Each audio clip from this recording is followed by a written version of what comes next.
que hay una total ignorancia de estos consejeros, que entraron con el pie izquierdo la nueva presidencia del Consejo Estatal.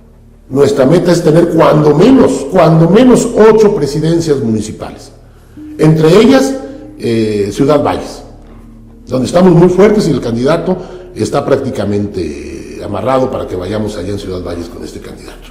Son 118,000 votos. ¿A dónde dejas? Desapareces a 118,000 ciudadanos que creen en este partido político. Algunos, como el partido en el poder, como el Verde, les molestara y dijeran, ¿sabes qué? Estos cuates pues nos van a abrir un boquete, porque es un partido local que no va en lo federal, pero puede buscar algunas alianzas de facto con otras fuerzas políticas, y sabes que elimínalos.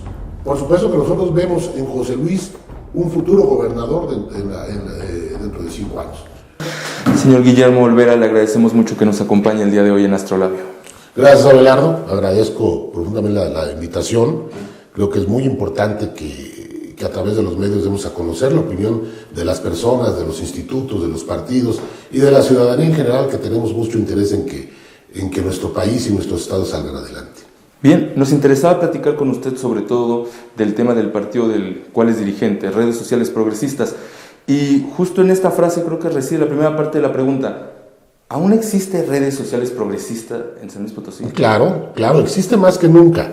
Te voy a platicar, Redes Sociales Progresistas se funda en la Ciudad de México hace un año, más de un año, como partido nacional. ¿Qué nos dice la ley? Un partido nacional, cuando no logra el 3% de las entidades de la votación federal, pierde su registro. Pero el artículo 95 de la Ley General de Partidos Políticos dice, salvo las entidades federativas que hayan logrado obtener cuando menos el 3% de los votos en las diputaciones locales o en la renovación del gobernador o la elección del gobernador, podrá optar por ser partido político local, como el caso de Nueva Alianza, que hoy es partido político local, ¿sí? Al tener nosotros esa opción, se pierde el nacional y nosotros cumplimos como la ley mandata con la solicitud, con todos los temas, para ser un partido local. Nosotros no tuvimos el 3% en la elección de diputados, tuvimos el 4.5%. Nosotros no tuvimos el 3% en la elección de gobernador, tuvimos el 9%. Eso implica que 1 de cada 10 ciudadanos que votaron en las pasadas elecciones votaron por este partido político nuevo. Nosotros aquí en San Luis Potosí nacemos formalmente con reconocimiento, inscripción y registro ante el Consejo Estatal Electoral el 29 de noviembre del 2020. Esto es, tenemos apenas un año y meses de ser partido. Y logramos en las elecciones más de 118,000 votos. Tenemos más votos que Nueva Alianza, más votos que el Partido del Trabajo, más votos que Conciencia Popular. Estamos casi a la par del Movimiento Ciudadano. Y resulta que el Consejo Estatal Electoral nos dijo, oye, no puede ser partido. Así de absurda es la situación hoy en San Luis Potosí, y con un instituto que fue creado, fue pionero San Luis Potosí, ¿sí?, en crear esos organismos públicos para vigilar la legalidad y la participación ciudadana a través del pluralismo de los partidos políticos. Y resulta que hoy la rompen, entran con el pie izquierdo, lo rompen totalmente. Nos han hecho, por supuesto que, retomando tu pregunta, Abelardo, existe y existe más que nunca. Estamos en un momento subyúdice, esto es, en un proceso jurídico electoral, ya impugnamos ante el Tribunal Electoral, en el cual expresamos toda nuestra confianza, ¿sí? ¿Para qué? Para que se nos restituya. Bueno, pero existe en un momento algo límbico, todavía no tienen el registro como tal en San Luis Potosí. Nosotros tenemos un registro porque es un registro continuado del Partido Nacional, la ley así lo mandata. Nosotros, incluso por eso se extienden mis facultades como presidente. Al perderse el nacional, mis facultades continúan vigentes para llevar a cabo el registro como partido local. El hecho de que un organismo como el Consejo Estatal Electoral lo haya en un dictamen negado, no implica que no existamos. Tan es así que eso nos da la facultad de recurrir tal determinación ante los tribunales, pues porque hubo francas violaciones a los conceptos legales que dan vida a los partidos políticos. Entonces, existe. ¿Cuándo dejaríamos de existir? Que no va a ser el caso, solamente que la sala superior compartiera tal criterio, que no es el caso.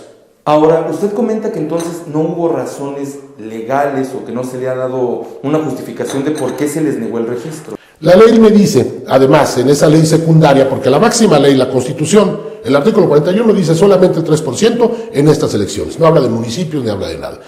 Pero el artículo 95 y el 203, si no me equivoco, de la ley electoral, y el 95 de la Ley General de Partidos Políticos, que son leyes secundarias que están por debajo de la Constitución, dicen, la entidad federativa que hubiera logrado el 3% podrá optar por ser partido político local, ¿sí? Siempre y cuando haya logrado el 3% en las elecciones inmediatas anteriores en diputados, en gobernador, ¿sí? Y que haya participado sin mediar alianza con candidatos propios en al menos, esa es la parte importante, en al menos la mitad de los distritos y la mitad de los municipios.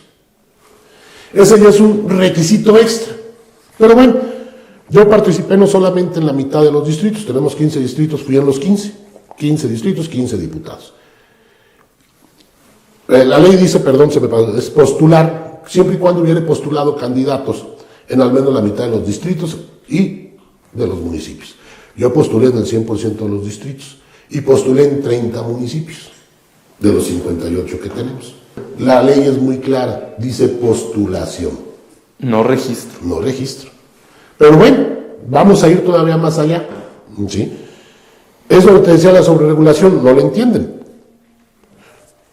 Si nos vamos a ese concepto, resulta que están equivocándose, que están partiendo ellos mismos el principio de paridad. Y eso le pasó a todos los partidos. Si yo postulo 30 y al final me registraron 20, ya no hubo paridad. Si tú ves mis 20 municipios, no iban en paridad hombres con mujer. Entonces el primer principio se rompe al momento de entrar con el segundo, en la sobreregulación. La línea del tiempo te dice que debería ser en un mismo momento. Postulo y registro. Entonces sí ya lo entenderías. Y entonces quedaría claro que estás infringiendo, que no estás cumpliendo con algún requisito de ley secundaria. Entonces ese no era un motivo suficiente. ¿Por qué? Porque, repito, la Constitución no dice en ninguna parte que yo deba participar en municipios para obtener mi registro. Es en diputados y en gobernador. Pero bueno, me aplicaron ese, que no, oye, pues no la cumpliste, entonces te voy a... Pero fíjate nada más y lo digo así, la ignorancia y la torpeza del Consejo Estatal Electoral, de la comisión que se encarga de revisar estos temas. La ley te dice también que al momento de hacer la solicitud al OPLE para ser partido, si se encuentra alguna irregularidad o algún elemento que no hayas dado cumplimiento, que no sea idóneo, te deben requerir, garantizando el derecho de audiencia. Así lo señala la ley perfectamente, la Constitución, tu derecho de audiencia. Esto es, yo te digo, Abelardo, esta servilleta que me presentas no reúne los requisitos de una servilleta, entonces te requiero para que me presentes una que realmente tenga tantos centímetros por tantos y tenga... Bueno, jamás me requirieron ellos por eso. Y por el contrario, el documento que ellos expidieron y ellos certificaron, lo tuvieron por válido. Porque ellos tenían que haberme requerido, si no era, como dice ahí en su dictamen, si no era un documento idóneo fehaciente, requiere al partido impetrante para que éste a su vez te solucione ese tema y pueda darte un... ¿No? Entonces, ahí entramos al tema valoración de la prueba. Si tú no estás, si es un documento que tú expediste, no me requieres si lo haces y para ti es un documento idóneo, ¿por qué al momento de emitir un dictamen dices que siempre no? Vaya, me deja Abelardo a dos temas. Uno, que es en el que quiero confiar, que hay una total ignorancia de estos consejeros, que entraron con el pie izquierdo, la nueva presidencia del Consejo Estatal, están con el pie izquierdo, que lo primero que hace es quitarle el derecho, robarle, lastimarle, violentarle el derecho a un partido político que lo ganó en las urnas, no en la mesa. Lo ganamos ahí, ¿sí? En las urnas, en la elección, en el convencimiento de la gente. Ese es su primer garrafal error. La ignorancia, quiero pensar en ello. Tienen después el otro problema, empiezan a correr gente del Consejo, gente que tenía años, que saben cómo se trabaja este tema, que saben lo difícil que es llevar la vida política con los partidos, y los corren. Otro garrafal error. Así a mediano modo, yo creo que sin ser abogado, te das cuenta que se colgaron de un hilo que no existe. Entonces, retomando, yo quiero pensar que el tema fue ignorancia. No quiero pensar que hay un tema atrás, me resisto a pensar que hay un tema atrás, intereses de otros partidos políticos, intereses de otros actores políticos, para que este partido no camine. ¿Por qué, Abelardo? Somos el único partido en los últimos años, aquí en San Luis, más yo creo que no ha existido, ¿sí?, que realmente busca un franco crecimiento. Pese a su resistencia de pensarlo así, ciertamente llama la atención la que podríamos llamar la cantidad de ignorancia que usted señala de parte del CEPAC para desconocer aquellas razones por las cuales... De algunos consejeros. De algunos consejeros. Parece más una omisión y parecería incluso a propósito. Yo sé que quizá no quiere explorar esa posibilidad, pero ¿será acaso que la decisión que tomó el CEPAC sí respondía a temas detrás? Fíjate, hubo un voto particular. El voto particular es cuando un consejero no está de acuerdo. Sí, claro. En este caso fue la maestra Zelandia Borges, quien además es doctora en Derecho, ha sido el soporte del Consejo Estatal Electoral en cuanto a las cuestiones jurídico-electorales. Pues ella lo dijo ahí: no estoy de acuerdo con esta dictamen que le niega el registro al partido porque cumplió con todo. Fíjate, te voy a ahondar así rápidamente. ¿Qué nos dice la ley para la creación de un partido político? Para que tú tengas una representatividad y demuestres que tienes el derecho a ser partido, debes tener cuando menos el 0.26% de militantes de lo que señala el padrón electoral, de lo que tiene el padrón electoral al corte de la última elección, ¿sí? Yo fui nada más y efectivamente registré nada más en 20 municipios. Pero también les mandé ahí al tribunal y al CEPAC en los 58 municipios donde participamos con diputados y gobernador, ¿sí? Resulta que en 42 tuve más del 0.26. En 42 municipios tuve más del 0.26%, en unos el 3, en otros el 2, en otros el 5, en otros el 10, el 12. Que alguien me explique. La representatividad la tengo. Pero eso es queriendo andar en algo que no tendríamos que hacerlo. Tengo más del 3%. Tengo el 9%.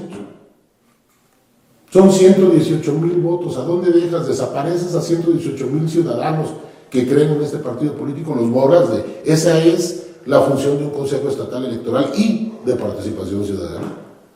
¿No será más bien ya de obstrucción ciudadana? No quiero pensar, porque no se vale que seamos un Estado que empieza a someterse a intereses personales. No quiero pensar que hubo otra clase de intereses. ¿Esos intereses personales podrían venir quizá del actual gobernador? De los partidos políticos. ¿Por qué? De los partidos políticos, porque el presupuesto para la vida de los partidos es siempre el mismo, 129 millones. Y eso se reparte entre los partidos políticos que existen. Si hay 10, si hay 9, si hay 20, se reparte, la bolsa es la misma, no cambia. Entonces, entre menos existan, pues más dinero. ¿Estás de acuerdo? Porque el número no cambia. El número no cambia. La bolsa es la misma, nada más se reparte hoy, hay 9 partidos. Bueno, había 9, ahorita que estamos fuera solamente hay 8. Entonces te toca más recursos, ¿sí? Esa es una primer teoría, vaya, o la razón por la que a los partidos políticos, a algunos partidos políticos, les puede interesar. A mí me dolió mucho escuchar al licenciado Jairo, representante de Conciencia Popular, a quien considero un abogado electoral con conocimientos, que opinara a favor de que se nos quitara de que no se nos diera el dictamen, con todo y que fuimos una fuerza política mucho más amplia que ellos, mucho más importante, ¿sí? Me dolió porque no se dan cuenta que cuando vean las barbas de tu vecino cortar, por las tuyas a remojar, mañana se te pueden venir a ti en contra. Nuestro partido, puede hacer que el flaco crecimiento que demuestra redes sociales de cara a las elecciones del 24, que son las elecciones muy importantes porque son las presidenciales, algunos, como el partido en el poder, como el Verde, les molestara y dijeran: ¿sabes qué? Estos cuates pues nos van a abrir un boquete, porque es un partido local que no va en lo federal, pero puede buscar algunas alianzas de facto con otras fuerzas políticas, y sabes que elimínalos. Puede ser, ¿sí? Justo volviendo a temas electorales, podríamos hablar quizá de quien representó a redes sociales progresistas como el candidato, el gran candidato, el candidato gobernador, que es José Luis Romero Calzada, conocido como Tecmol. ¿Él seguirá siendo un candidato eterno para el partido? Fíjate que no, qué bueno que tocas ese tema. José Luis Romero Calzada, el Tecmol, es un líder, o el líder moral de este partido. ¿En San Luis? Claro, yo tengo que reconocerle a José Luis. Yo vengo en la construcción de este partido desde hace 3 años, pero con la atinada decisión de José Luis de participar con nosotros y de nosotros de que José Luis fuera nuestro candidato, nos dio lo que no esperábamos de cualquier persona, de cualquier candidato. José Luis demostró, es una revelación política importante, ya había sido, él estaba en la política, pero demostró que es un candidato con amplias posibilidades de llegar a ser gobernador. En menos de 3 meses, en la pura Huasteca Potosina logró más de 100,000 votos. Logró el cariño de la gente. Yo, en todos mis años que tengo en política y en campañas, no me había tocado ver fenómenos tan extraños como con José Luis. Es un activo como militante muy importante. Por supuesto que nosotros vemos en José Luis un futuro gobernador dentro de 5 años. ¿Sí? Es decir, ¿están listos para volver a Estamos lanzar? trabajando, claro. Nosotros vamos a hacer gobierno. La función de este partido político, te lo decía hace rato, no es quedarnos como un partido satélite o enano. Nosotros vamos a hacer gobierno. Nosotros queremos ser gobierno, nada más municipal. Queremos tener una representación legislativa importante. Y vamos por el gobierno del Estado. ¿Sí? Ahora, si lo que buscan es ser gobierno y la forma que tienen pensada para esto es que Tecmol vuelva a ser su candidato, ¿dirían que si Tecmol decide salir de redes sociales progresistas, el partido estaría en una franca crisis? Fíjate que afortunadamente el partido, y es donde te decía lo importante, Tecmol ha fortalecido mucho el partido. Entonces el que se vaya, por supuesto, no es el caso, pero si llegara a tomar una decisión de no participar, por supuesto que nos generaría una coyuntura que habría que cubrir, pero ya no debilita al partido. ¿Por qué? Porque el partido ya lo formamos juntos, ya hicimos ese trabajo juntos, donde hoy hay militantes de RSP, así, firmes. El gobierno tiene que ser un facilitador. No era más fácil decirle a todos, a ver, ¿cuántos hay en San Luis Potosí? A ver, vamos a subsidiar y cada kilo de tortillas yo les voy a dar 2 pesos para que ustedes se obliguen a darle 10 pesos a la ciudadanía. No hay recursos para darles para ampliar los programas, no hay recursos para sacar algunos temas adelante. Estamos apretando a la ciudadanía, pero estamos gastando 160 y tantos millones de pesos en arreglar el Parque Tangamanga 1. ¿Era necesaria una obra prioritaria? ¿Era necesario hacer un árbol tan grande que aparte no prendió?